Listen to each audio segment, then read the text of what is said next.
Empecemos con la materia. Economía intratrinitaria. Relaciones de la Trinidad. Cuando nosotros escuchamos la palabra Trinidad, nosotros tendemos a pensar muchas cosas.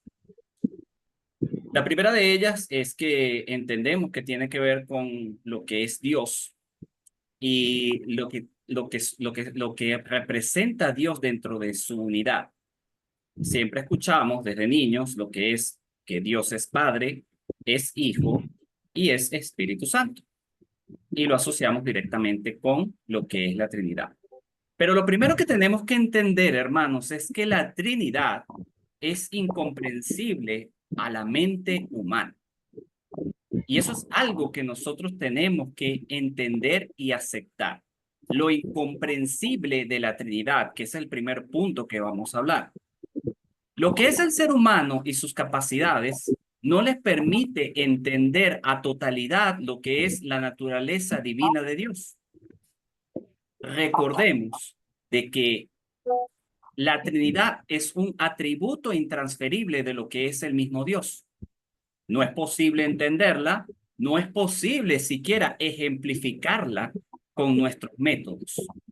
Dice la palabra del Señor en el libro del profeta Isaías 40:18 lo siguiente: ¿a qué pues haréis semejante a Dios o qué imagen le compondréis?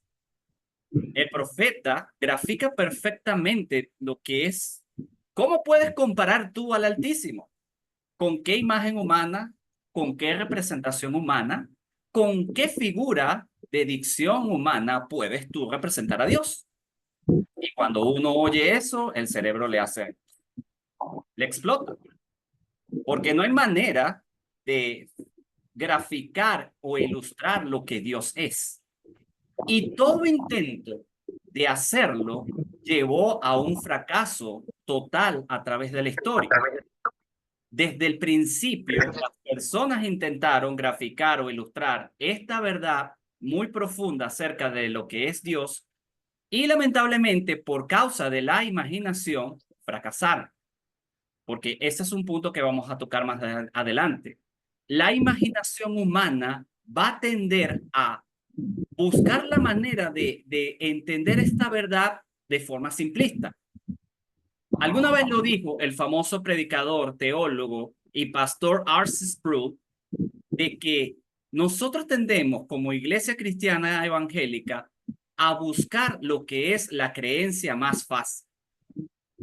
Y déjenme decirle que la creencia más fácil nos lleva al error. La imaginación humana siempre va a conllevar al error. Y vemos que aparecen algunos títulos aquí reflejados que son el unicitarismo, el sabelianismo, el triteísmo, el monotelismo, el monarquismo y el subordinacionismo. Primero que todo, desde el principio de la iglesia cristiana se intentó explicar lo que es la naturaleza de la Trinidad. Se intentó explicar de manera errónea, porque ya en el siglo III y en el siglo IV aparecieron dos personajes, Praxias y Sabelio. ¿Qué decían Praxias y Sabelio? Praxas y Sabelio, para explicar la Trinidad, decían que Dios se manifestaban en tres modos, usando tres máscaras para cada dispensación, para cada acción que tenía que ejercer. Por ejemplo, decían estos dos personajes que cuando Dios fue a crear el mundo, Dios se puso su máscara de creador, de padre. Cuando fue a redimir al mundo, se puso la máscara de Jesucristo, la del Hijo. Y cuando se reveló en el Pentecostés, se pone la máscara del Espíritu Santo. Esto claramente es una herejía. Y déjenme decirles algo. Lamentablemente, la herejía de Praxias y de Sabelio todavía continúa hoy en día en la iglesia cristiana. Existe un tipo de iglesia que se llama la iglesia unitaria que cree todavía esto.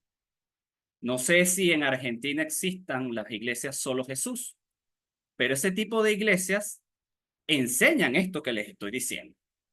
Por eso les decía lo peligroso que es tratar de graficar esto. Una vez cuando yo era pequeño, se me indicó y se me dijo, no, pero es que la Trinidad es algo muy sencillo. Explícalo de esta manera. Cuando tú seas un esposo, serás esposo. Cuando tengas un hijo, serás padre, pero tampoco dejarás de ser un hijo. En aquel momento no tenía el conocimiento suficiente para debatir eso, pero hoy en día puedo decir claramente que eso no es la explicación lógica del asunto. De hecho, me estaban diciendo básicamente sabelialismo, que es lo mismo que monarquismo, que es lo mismo que modalismo. Eso era lo que me estaban explicando en aquel momento. Yo no tenía las herramientas para poder argumentar en contra de eso. Más adelante me dijeron este ejemplo. No sé si alguna vez lo hayan escuchado también. La Trinidad se explica con los tres estados de la materia: sólido, líquido y gaseoso. El Padre es como el sólido, el Hijo es como el líquido y el Espíritu Santo es como el gaseoso. Esto vuelve a ser lo mismo. Vuelve a tener el mismo error de todas estas herejías que estamos viendo acá. La planteada por Praxias, la planteada por Sabelio, la que obtuvo los solo Jesús y que siguen practicando, y otras como el triteísmo. Si nosotros no sabemos explicar claramente de que Dios es uno solo, tal como lo explica Deuteronomio capítulo 6, es uno solo, no hay más dioses fuera de él. Y dentro de su unidad, de su sustancia, de su esencia, existen tres subsistencias claramente definidas: el Padre, el Hijo y el Espíritu Santo. Los tres igualmente coeternos, los tres coiguales, los tres exactamente iguales en su divinidad. Y aquí nosotros podemos tender a decir, pero es que el Padre es un poco más divino que el Hijo y el Hijo es un poco más divino que el Espíritu Santo. Eso es una herejía.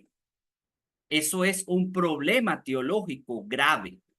Porque si nosotros no somos capaces de identificar esto, vamos a explicarlo de una manera errónea y vamos a difundir esta verdad de manera equivocada. Entonces tampoco es un triteísmo. En la unidad de Dios no existen tres dioses, existe un solo Dios manifestado en tres subsistencias. Y esa palabra no nos gusta porque es bastante difícil de digerir. Pero es probablemente la palabra más correcta, hipostasis en griego, que es la palabra que define un ser que es parte de la misma sustancia, los tres por igual. Eso totalmente destruye lo que es la idea del triteísmo. Nosotros no creemos en tres dioses y algunas religiones, como los testigos de Jehová, siempre nos acusan de que nosotros creemos en varios dioses. Y hay que aclarar de que no, nosotros creemos en un único Dios y dentro de esa unidad de Dios existe claramente identificado tres subsistencias. También podría pasar que algunas personas les digan, pero es que esta idea es nueva, esta idea de la Trinidad surge desde el Nuevo Testamento. La verdad es que no. La verdad es que si usted escudriña las Escrituras, usted se va a dar cuenta de que la Trinidad de Dios está a lo largo y ancho de todo el Antiguo Testamento. Hay muchos ejemplos, pero yo les quiero graficar uno en particular. Ese ejemplo está en Jueces capítulo 6. En Jueces capítulo 6, desde el versículo 11, dice la palabra del Señor: y vino el ángel de Jehová y se sentó debajo del alcornoque que está en Ofra, el cual era de Joás Abieserita, y su hijo Gedeón estaba sacudiendo el trigo en el lagar para esconderlo de los madianitas. Quiero que tengan énfasis en lo que dice, y vino el ángel de Jehová. En el 12 dice, y el ángel de Jehová se le apareció y le dijo: Jehová es contigo, varón esforzado. Mírense la forma como se juegan las palabras. El ángel de Jehová, que es una cristofanía de Cristo en el Antiguo Testamento, le dice: Jehová es contigo. Le responde Gedeón y le dice: ay, Señor mío, si Jehová es por nosotros, ¿por qué nos ha sobrevenido todo esto? ¿Y dónde están todas sus maravillas? No voy a enfocarme tanto en lo que dijo Gedeón, voy a enfocarme más en los títulos. En el 6:14 dice, y mirándole Jehová, y miren cómo son los juegos, empezamos hablando del ángel de Jehová y sigue diciendo, y mirándole Jehová, le dijo: ve con esta tu fortaleza y salvarás a Israel de manos de los madianitas. Le vuelve a responder Gedeón en la historia que ustedes deben conocer. Él puso muchos peros al Señor. Le dijo que no podía. En el 16 le vuelve a decir, y Jehová le dijo, ciertamente yo seré contigo y herirás a los madianitas como a un solo hombre. Y él vuelve a decirle que necesita una señal y empieza a argumentar con el Señor pidiendo el efa de harina, el cabrito. Y en el 20 vuelve a decir, y el ángel de Dios le dijo, toma la carne y los panes sin levadura y ponlos sobre esa roca. Y extendiendo el ángel de Jehová, dice el 21, el bordón que tenía en su mano, tocó la punta en la carne y en los panes. No quiero que se enfoquen tanto en la historia, sino en los títulos, porque estamos hablando del ángel de Jehová, el ángel de Dios y Jehová, claramente demostrando dos personas de la Trinidad. En Jueces 6:22 dice, y viendo Gedeón, que era el ángel de Jehová, dijo, Señor, que he visto al ángel de Jehová cara a cara. Y miren el 23, y Jehová le dijo, paz a ti, no tengas temor, no morirá. Entonces edifica un altar a Jehová y vamos a bajar hasta el 34. Y en el 34 dice lo siguiente, dice, pero el espíritu de Jehová vino sobre Gedeón cuando éste tocó la trompeta, Abiezer se reunió con él. No sé si notaron que aparecen las tres subsistencias de la Trinidad en ese pasaje de Jueces capítulo 6. Aparecen claramente definidas. Aparece el ángel de Jehová, que es una cristofanía o tefanía de Cristo en el Antiguo Testamento. Cuando yo hablo de cristofanía, mis amados hermanos, es un término que se usa para la aparición de Cristo en el Antiguo Testamento antes de su encarnación. Aparece muchas veces en el Antiguo Testamento nuestro Señor Jesucristo preencarnado. Cuando hablo de Jehová, hablo del Padre. Y cuando hablo del Espíritu de Jehová, hablo del Espíritu Santo. Entonces, claramente en un pasaje del Antiguo Testamento, en Jueces capítulo 6, con respecto al llamado de Gedeón, podemos ver que la Trinidad del Señor existe desde siempre, desde el Antiguo Testamento.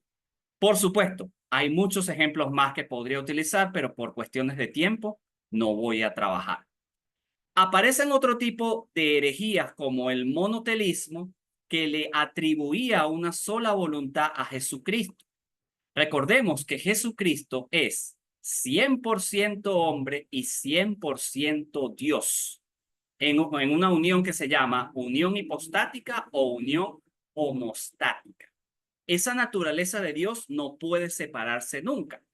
Pero hubo un hombre en el siglo IV que dijo que el Señor no tenía dos voluntades, sino tenía una sola, negando una de ellas y entonces convirtiendo al Señor en lo que no es. Y finalmente el subordinacionismo, que es la más peligrosa hoy en día porque es probablemente la que más utilicemos. Porque si a ustedes le preguntan a Noemí, a Tobri, ¿en dónde aparece en la Biblia la palabra Trinidad? ¿Podría alguno responder? ¿En dónde? En ningún lado. En ninguna En parte. ningún lado. Uh-huh. En ninguna parte. Y esa debe ser nuestra respuesta clara y contundente. En ninguna parte aparece la palabra Trinidad. Porque a nosotros nos da como un miedo, un temor decir, pero no aparece la palabra, entonces ¿cómo defiendo? No, sencillamente tenemos que ser honestos y decir, el término como tal no aparece. La idea aparece en toda la Biblia, pero el término como tal no está. Y no hay problema con eso. El que intentó primero establecer un nombre para esta relación, esta esencia de la divinidad de Dios, fue un padre de la iglesia que se llamaba Ignacio de Antioquía.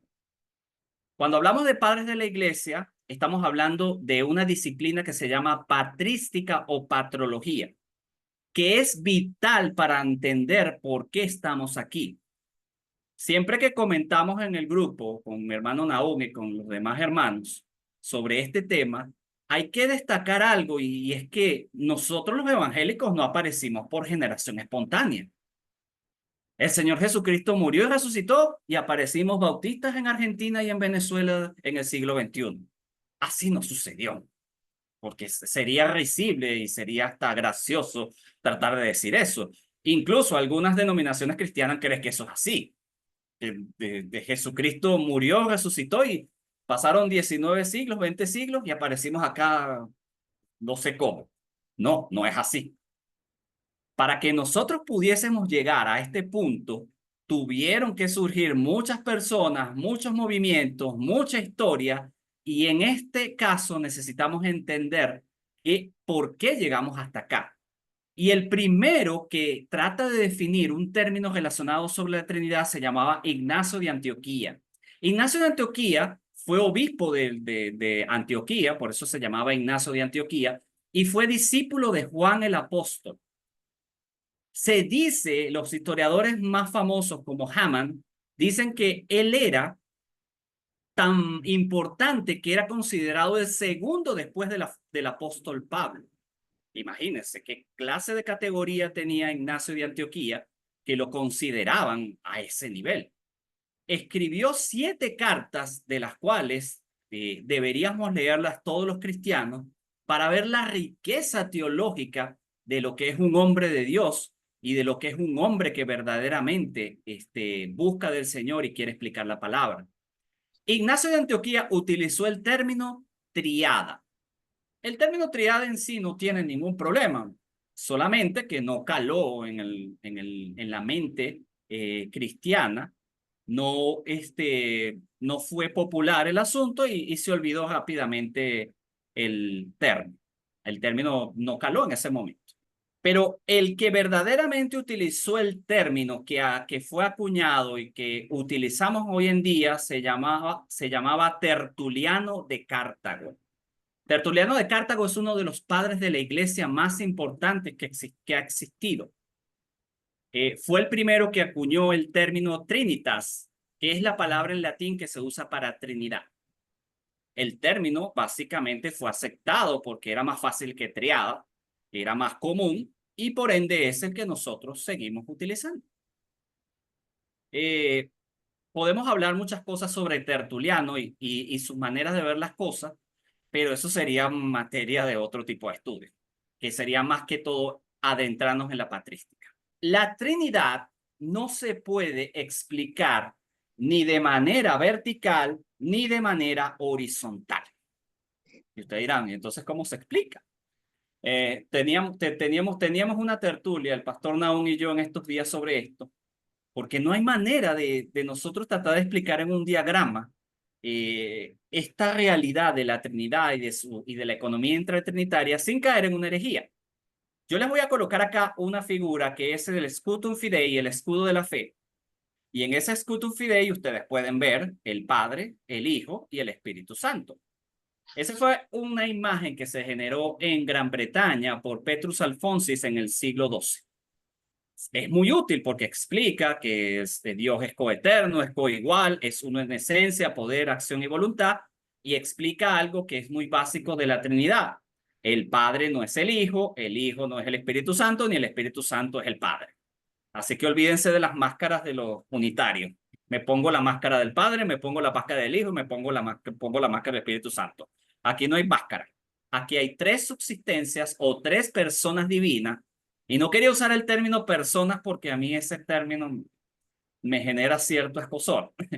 Pero ciertamente hay que aceptarlo porque es más popular.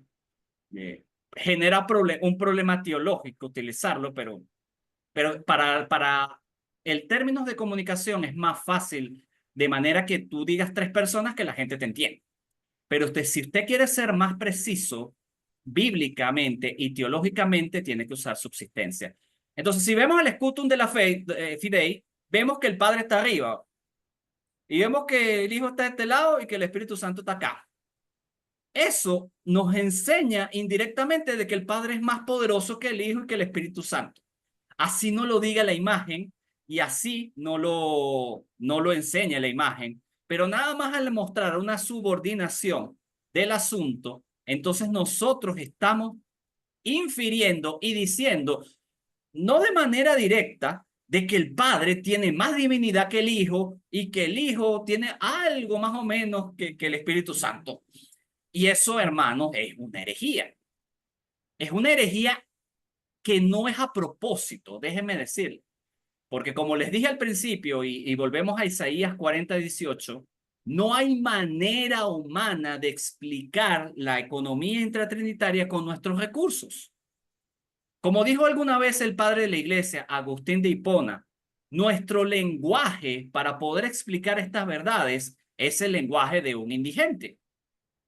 Y ciertamente lo es, porque el problema no es la naturaleza y el poder y el don intrínseco de Dios. El problema somos nosotros.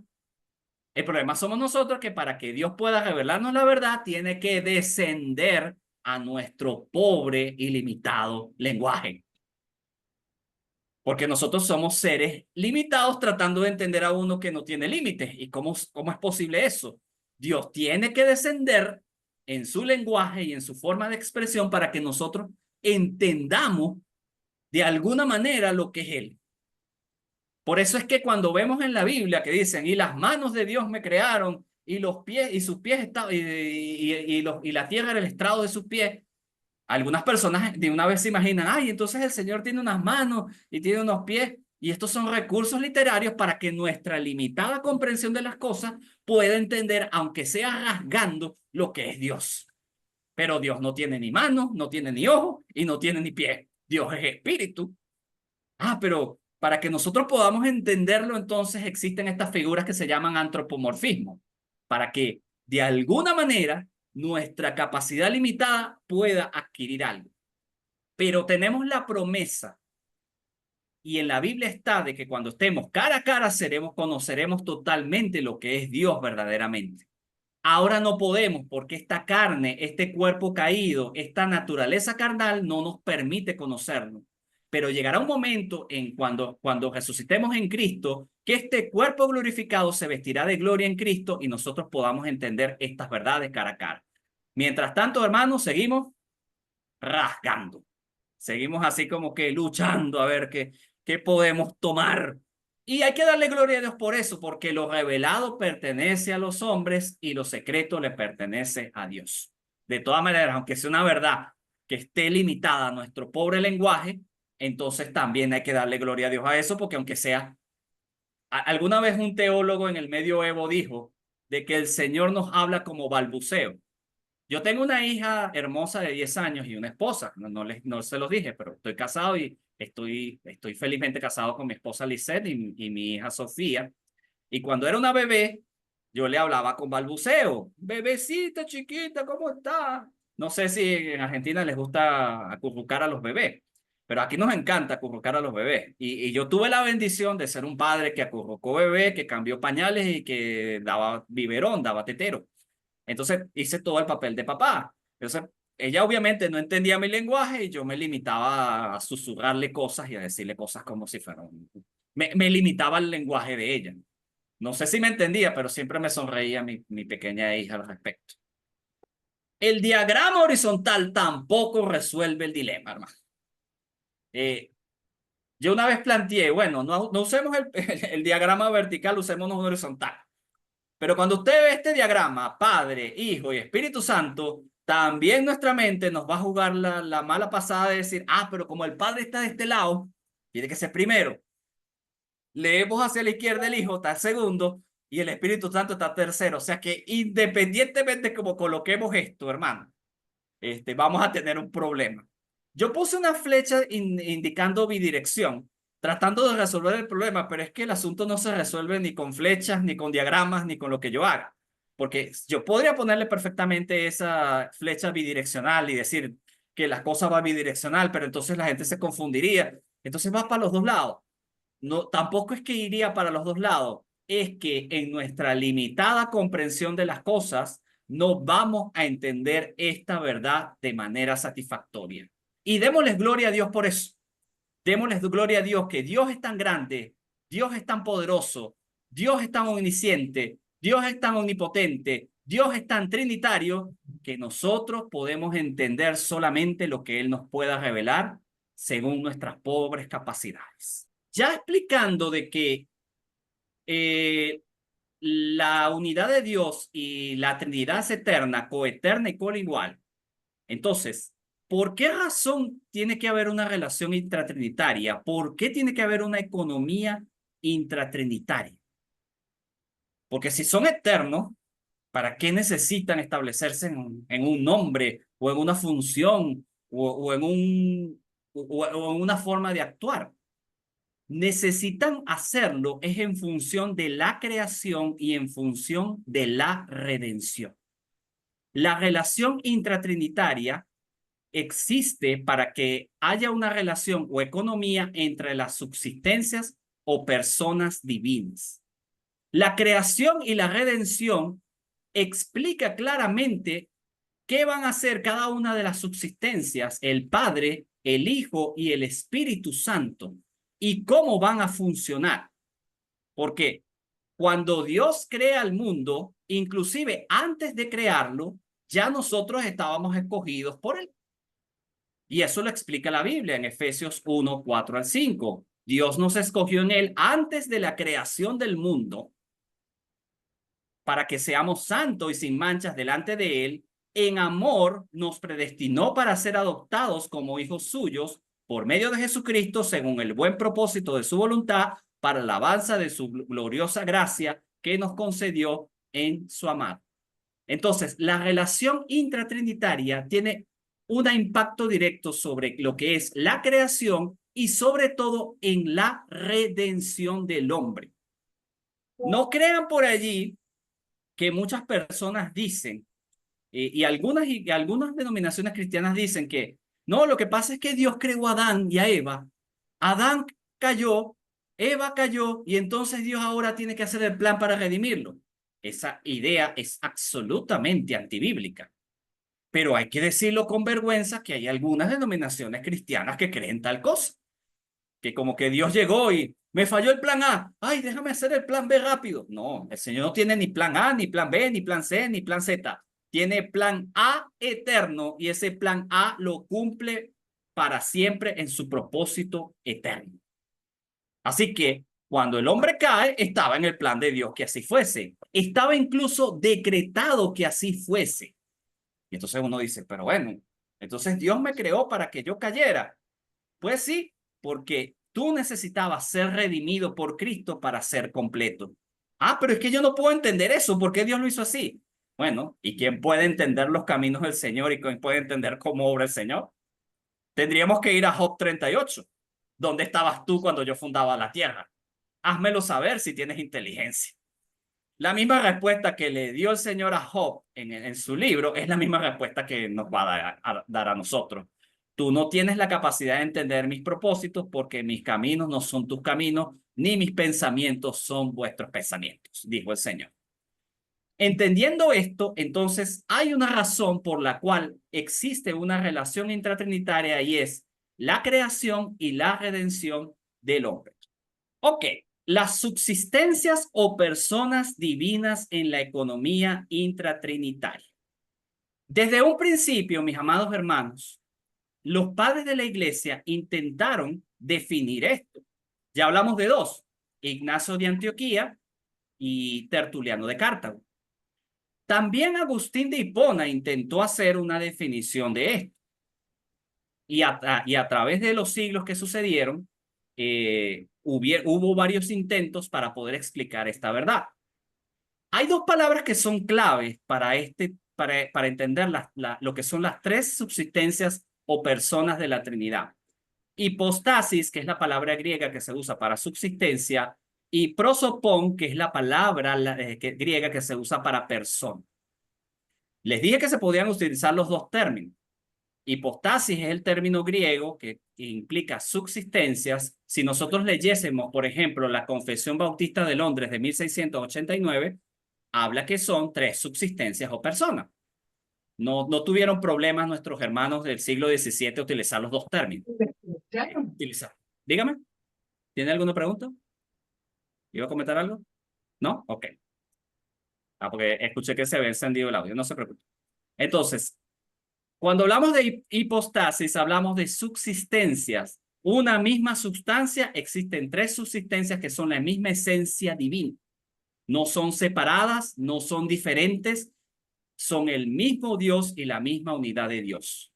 Tertuliano de Cartago vio que esto era muy difícil y utilizó el término prosopón, que era el término que se utilizaba en el griego para la máscara que se colocaban los actores en los dramas y tragedias griegas.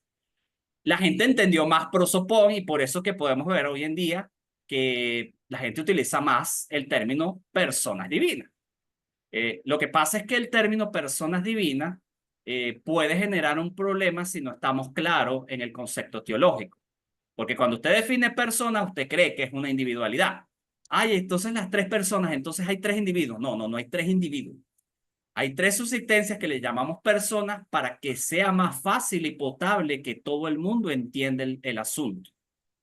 Y Tertuliano de Cartago, sin querer, dejó un problema teológico para la posteridad utilizando prosopón. Ojo, él no lo hizo con mala intención, solamente que buscando, y estos hombres de Dios buscaban la manera de que el pueblo entendiese más fácil en los términos, usó uno que fuese más potable, que fuese más fácil.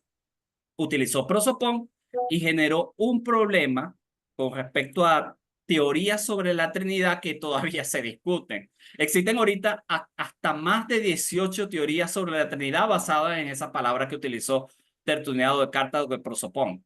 Y se discuten en universidades y en academias, pero básicamente es una discusión más académica y teológica que otra cosa.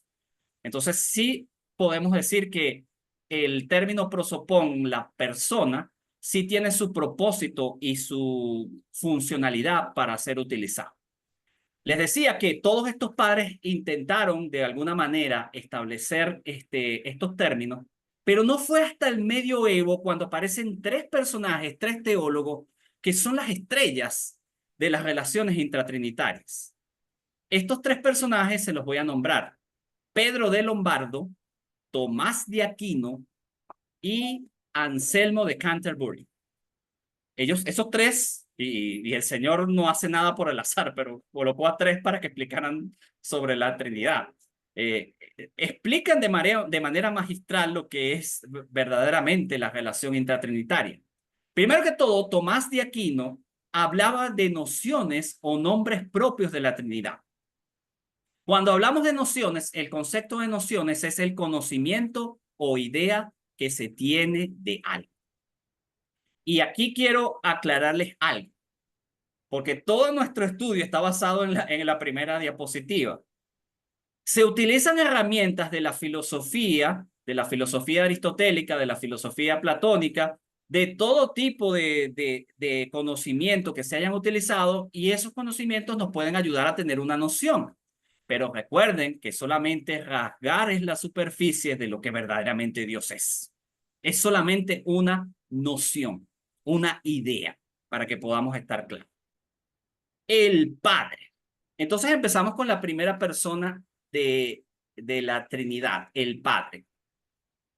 ¿Qué podemos decir? Podemos decir que la teología escolástica, la del medioevo, decía que el Padre es fuente, es el principio sin principio. No tiene ningún tipo de principio en la Trinidad. Él es principio y principio. Y ya.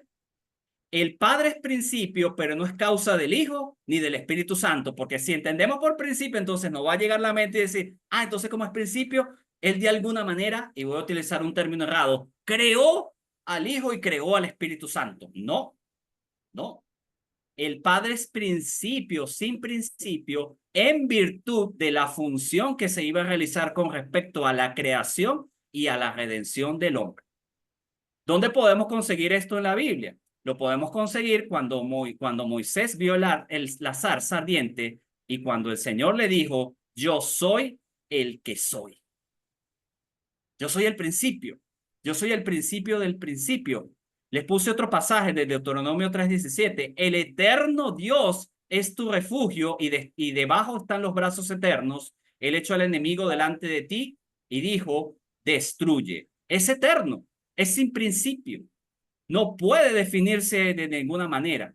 Y además hay dos términos que los definen. Es ingénito, o sea, no fue engendrado por nadie. Él es la misma fuente de su creación. En términos teológicos también se utiliza el término inascibilidad. O sea, si usted escucha inascibilidad o ingenitud, tiene que ver con lo mismo. Dios es el Padre, es su fuente misma, no fue engendrado, no procede de nadie y es fuente, la fuente, el principio sin principio. Esto es lo que define al Padre dentro de la relación y la economía intratrinitaria. Anselmo de Canterbury estableció dos problemas que se generarían sobre esto. Si nosotros decimos que el Padre es principio sin principio, no va a llegar alguien que tarde mucho en decir que el Padre es absoluto. Va a decir que es un ser propio previo a sus relaciones con las otras dos subsistencias. No, las otras dos subsistencias son coeternas y coiguales con el Padre. Eso se llama, mis amados hermanos, absolutismo. Y es un error. Y es un extremo que puede surgir si entendemos mal lo que es principio sin principio. Recuerden que este principio es para la relación y la economía entre ellos en función del plan de la creación y la redención. Eternamente siempre existieron los tres, pero de algún modo para poder ejercer el plan eterno fue necesario establecer un tipo de título para cada uno, una noción, como lo llamó Tomás de Aquino. Entonces, esto de que él es un ser propio previo a sus relaciones con las otras dos subsistencias, no es así, es un extremo y lo condenó Anselmo de Canterbury, lo que le dije, estos tres personajes, Pedro de Lombardo, Tomás de Aquino y Anselmo de Canterbury son los que estudiaron y definieron mejor o trataron de definir mejor lo que es la Trinidad. Pero aquí viene otro extremo. El otro extremo dice que en la Trinidad existía una perfecta comunión en su acontecer, en su proceder.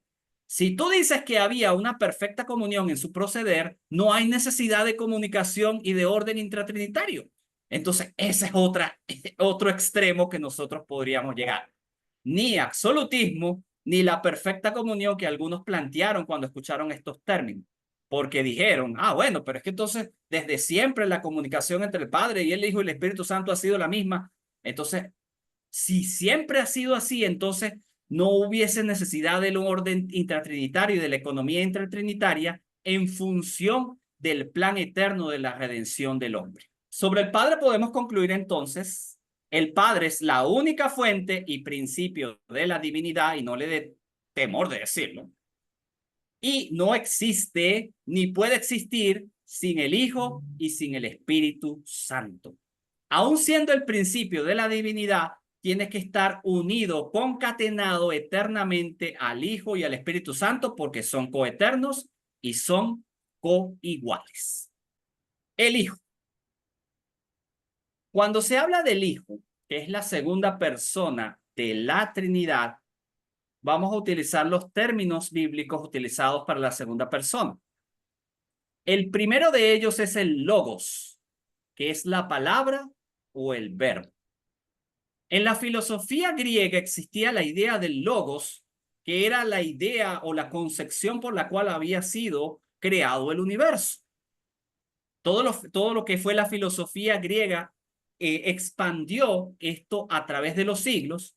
Y cuando llegamos al siglo I, los cristianos aprovecharon eso y dijeron, bueno, los filósofos griegos dijeron esto, pues digamos esto. Ese logo que ustedes estaban hablando, ese es Cristo. En el principio era el logos y el logo estaba con Dios y el logo es Dios, Juan 1:1. Se aprovecharon de la idea ampliamente extendida, y aquí está, en el principio ya existía el verbo y el verbo estaba con Dios y el verbo era Dios, el logos, para poder explicar esta verdad. Hay un concepto que me gustó mucho y lo incluí acá. Y dice que Cristo es la dicción del Padre. Y me encanta eso porque cuando hablamos de la dicción, hablamos de la forma como tú hablas, de la forma como tú expresas, de la forma fonética como tú pronuncias las palabras. Entonces, Cristo es la palabra expresada del Padre en función a la creación, porque aquí habla desde el principio mismo, desde la eternidad, desde que antes todo existiera, ya era el verbo y el verbo estaba con Dios. Así que cualquier idea que tengamos de que el Hijo fue creado, y algunas sectas creen que Jesucristo fue creado por el Padre, no va a poder entrar acá porque aquí dice en Juan 1:1 que ya existía, que ya era, que ya estaba con el Padre. El segundo término que se usa es el unigénito, único hijo, único hijo.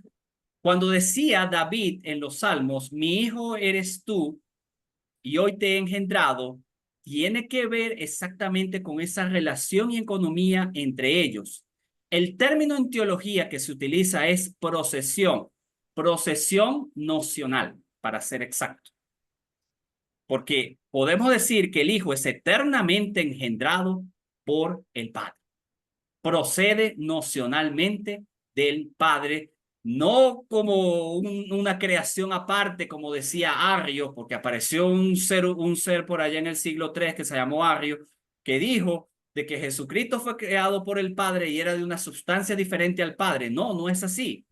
Es engendrado eternamente por el Padre para cumplir el propósito para el cual fue establecido el plan de redención antes de la fundación del mundo. Dice la palabra del Señor en Juan 1:14 de la siguiente manera: y el Verbo se hizo hombre y habitó entre nosotros, y hemos contemplado su gloria, la gloria que corresponde al Hijo unigénito del Padre, lleno de gracia y de verdad. Entonces, podemos decir dentro de las relaciones y la economía intratrinitaria que el Hijo procede del Padre de forma nocional y es eternamente engendrado por el Padre. Ese es el concepto que vamos a utilizar. Porque era necesario que fuese así, porque dentro de la Trinidad, dentro de las tres personas de la Trinidad, el único que podía cumplir la función de encarnación era el Hijo. Ni el Padre podía encarnarse y mucho menos el Espíritu Santo podría encarnarse.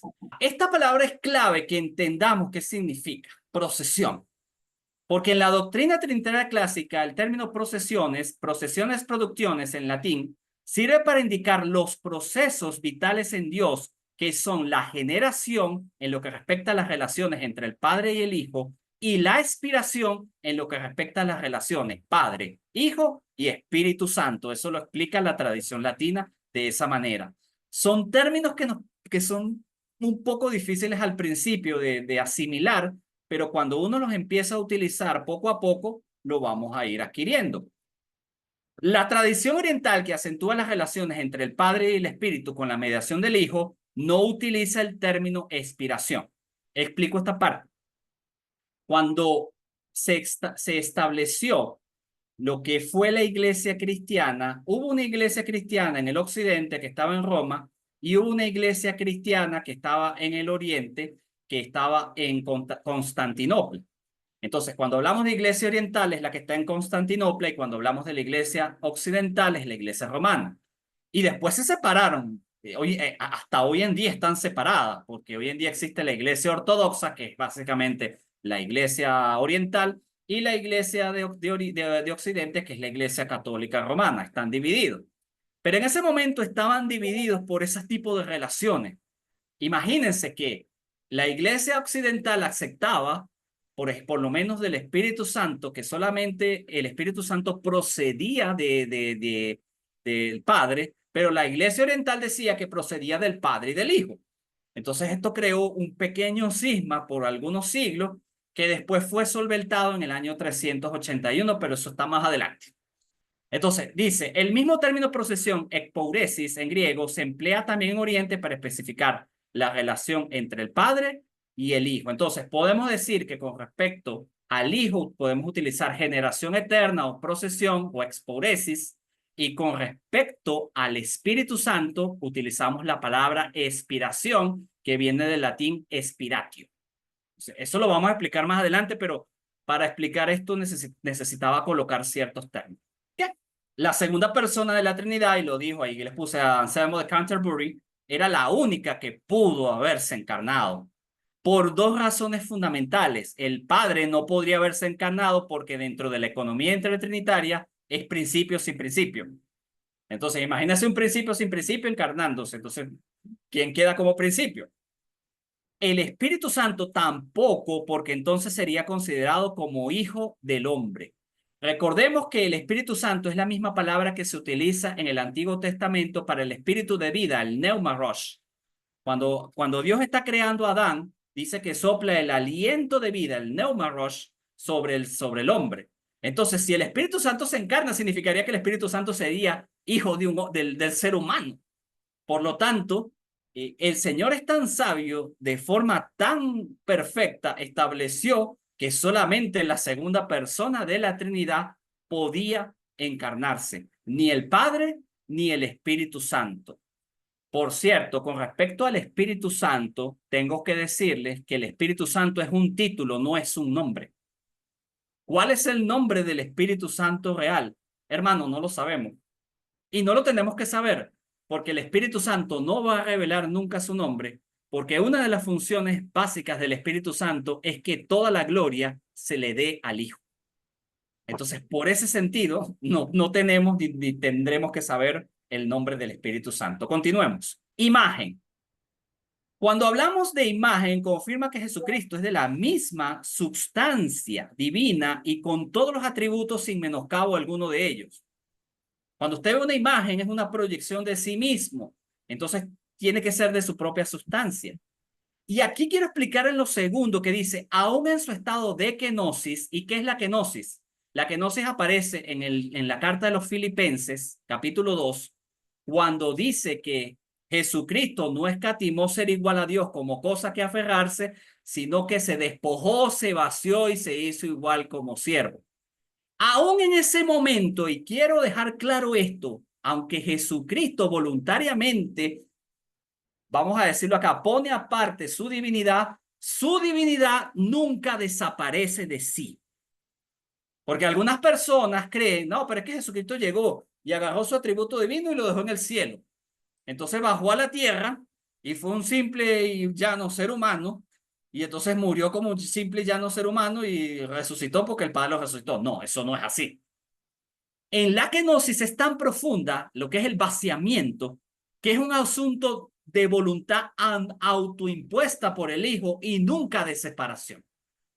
Porque volvemos a lo mismo. Jesucristo es 100% hombre y 100% Dios, y eso no se puede separar bajo ninguna circunstancia. Entonces, cuando hablamos de kenosis en Filipenses capítulo 2, estamos hablando que por su voluntad Él no utiliza su divinidad. Pero cuando quiso utilizarla, la utilizó. ¿Ustedes recuerdan el pasaje de la transfiguración? En el pasaje de la transfiguración, el Señor se transfigura como Dios delante de Pedro y Juan. Y lo hace porque puede hacerlo, porque tiene la capacidad de hacerlo. Él es Dios, Él puede hacerlo también. Lo hizo en ese propósito para explicarle cierta verdad teológica a Pedro y a Juan. Y eso implica que tenía el poder y tenía la gloria de hacerlo. Pero por su kenosis, por su vaciamiento, por su autolimitación voluntaria, el Señor no lo hizo. Y esto es importante porque recalca lo que es el poder y la gloria del Señor y lo que es ser siervo sobre todas las circunstancias. Dice Juan 1:18, a Dios nadie le vio jamás, el unigénito Hijo que está en el seno del Padre le ha dado a conocer. Nosotros no podemos ver a Dios cara a cara. Algunos dirán, pero es que Moisés vio las espaldas. Bueno, cuando hablamos de las espaldas hablamos como una imagen de que Moisés vio algo así como de refilón sobre lo que era Dios. Pero usted ni yo ni nadie puede ver a Dios cara a cara. Seríamos consumidos por su gloria.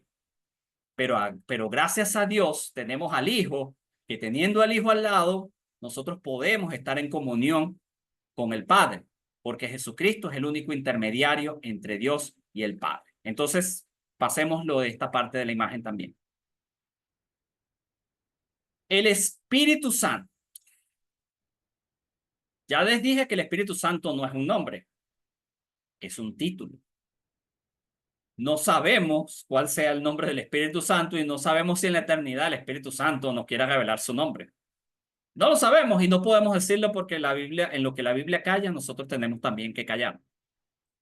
Pero podemos decir claramente de que el Espíritu Santo es de procedencia nacional por expiración. ¿Y qué es la expiración? Es el acto nocional por el cual el Padre y el Hijo, como un principio, dan origen al Espíritu Santo. Dice la palabra del Señor en Juan 15:26. Pero cuando venga el Consolador, a quien yo os enviaré del Padre, el Espíritu de verdad, el cual procede del Padre, vean la palabra clave, procede, el cual procede del Padre, él dará testimonio acerca de mí.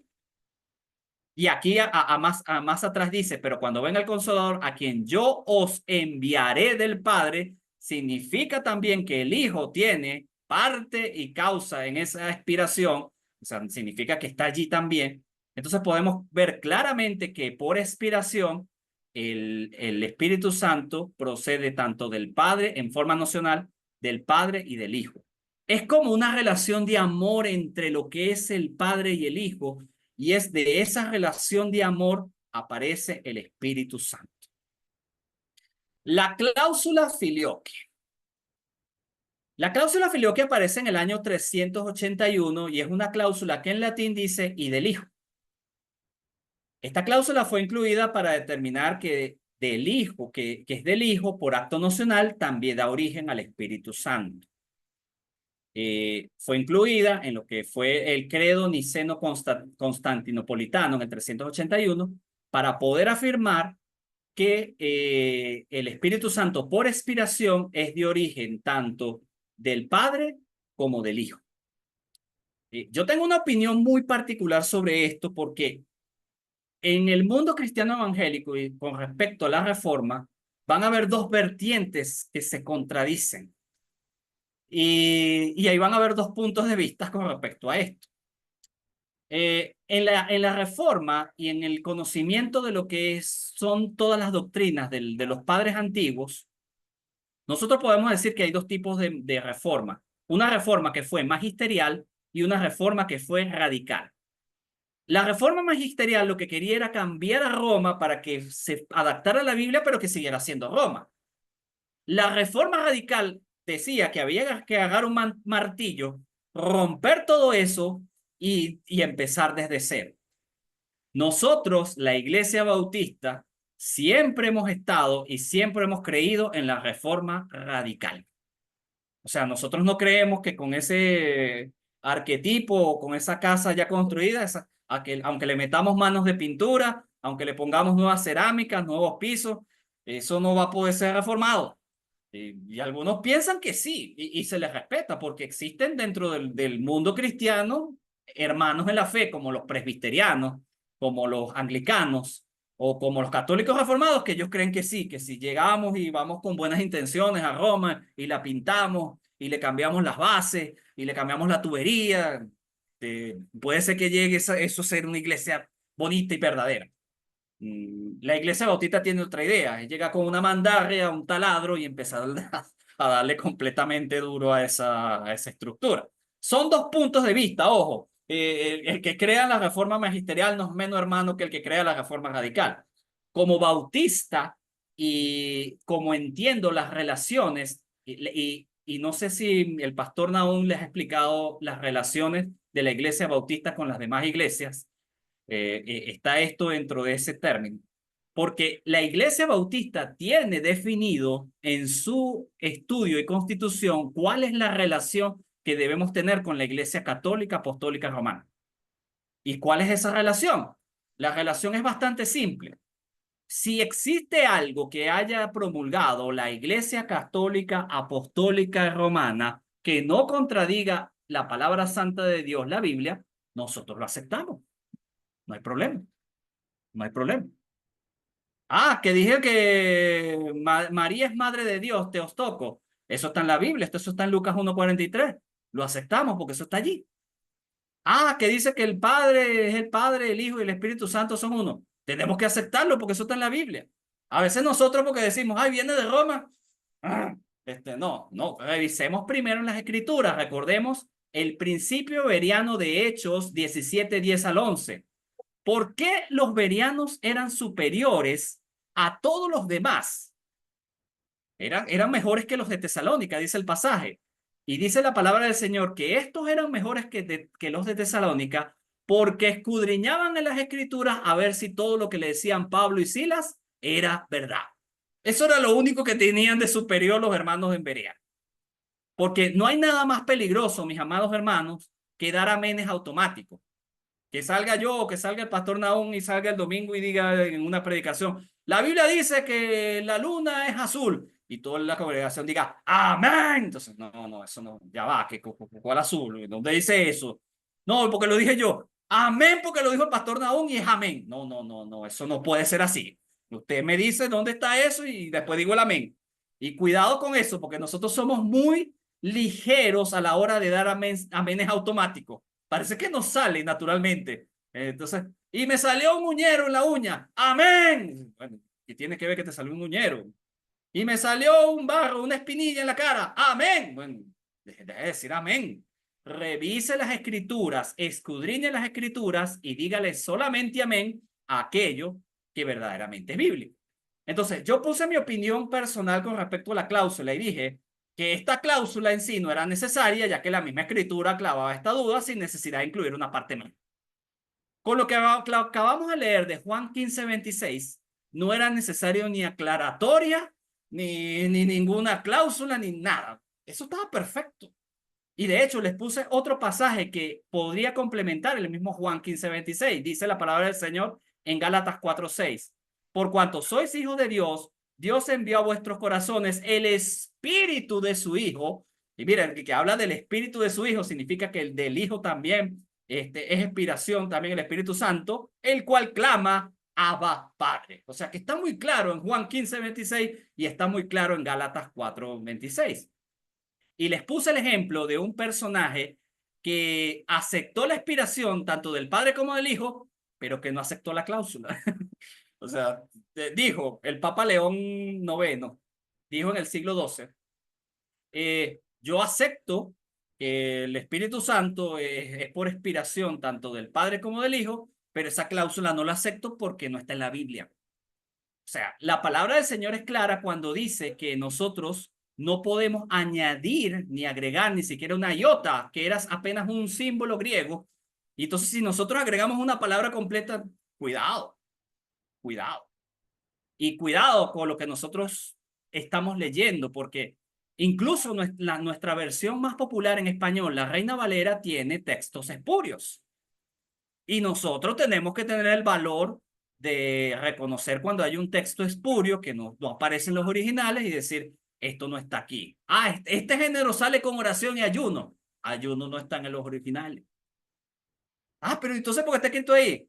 Está escrito allí porque cuando estaba escribiendo la Biblia de Oso, Casiodoro de Reina, él puso una serie de notas marginales como a pie de página. Y yo no sé a qué genio se le ocurrió en los siglos posteriores agarrar esas notas marginales e incluirlo en el versículo. Eso fue un terrible error, pero ni siquiera fue culpa de Casiodoro, fue culpa de los que posteriormente editaron la Biblia en español. Entonces tenemos eso. Si usted acepta la cláusula filioque o no, eso es cuestión suya, pero ya les dije las dos posturas para que no hubiese manera de que después me digan, no, pero es que el hermano se puso a favor de una sola. La expiración se divide en dos, hermanos. Se llaman expiración activa y expiración pasiva. La aspiración activa es el acto nocional por el cual el Padre y el Hijo, como un principio, dan origen al Espíritu Santo, lo que acabamos de leer, de explicar. La pasiva tiene que ver con que el Espíritu Santo procede del uno y otro por una acción común y como término del amor mutuo de las personas divinas. Ese amor que por expiración tiene el Padre y el Hijo da como resultado el Espíritu Santo y por el Espíritu Santo nosotros podemos tener una relación con Dios. Usted dirá, pero bueno, ¿es tan profundo eso así? Pues sí, porque sin el Espíritu Santo usted no pudiese haber sido convencido de pecado. Sin el Espíritu Santo usted jamás hubiese podido conocer de Cristo, porque por el medio del Espíritu Santo es que se conoce de Cristo. Sin el Espíritu Santo usted no pudiese haber conocido el plan de salvación, porque es el Espíritu Santo el que regenera la mente y el corazón y hace que el hombre pase de tener un corazón de piedra a un corazón de carne. Entonces, la expiración activa tiene que ver con el acto de ellos para dar origen al Espíritu Santo de forma nocional Y la expiración pasiva viene a ser como, es tanto el amor que se tiene en el Padre y el Hijo que dan como expiración al Espíritu Santo, el Espíritu Santo de la verdad, el Espíritu Santo de la promesa, el Paracleto que se coloca al lado de nosotros, que es la palabra en griego que se utiliza como el abogado, como el consolador, como el ayudador que nos ayuda a entender toda verdad. Y esto es bastante profundo de entender y asimilar. De todas maneras, esto apenas es un esbozo de lo que es la economía intratrinitaria. De todo eso que se ha hablado hoy, van a haber muchas más cosas de las cuales podríamos durar horas y horas hablando acá.